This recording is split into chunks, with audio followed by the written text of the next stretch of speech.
तर मनपा जेडपी निवडणुकांसाठी काँग्रेसचं अखेर ठरलेले मनसेसोबत न जाण्यावर काँग्रेस नेते ठाम आहेत। काल टिळक भवन इथं झालेल्या बैठकीत हा निर्णय घेण्यात आला।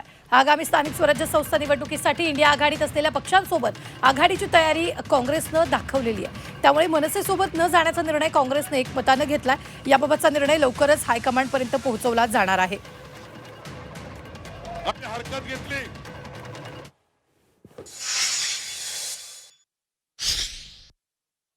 तहसीलदारने उत्तर दिलं।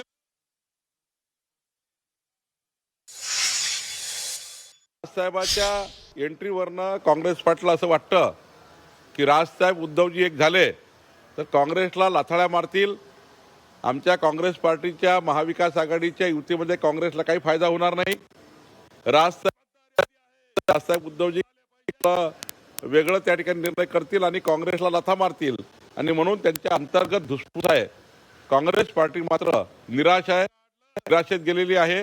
काँग्रेसच्या नेत्यामध्ये एकमत नाही, दुफडी मातलेली आहे आणि काँग्रेस ही खऱ्या अर्थाने या महाराष्ट्रातून पुढच्या काळात हद्दपार होणार आहे अशी परिस्थिती काँग्रेसची आहे।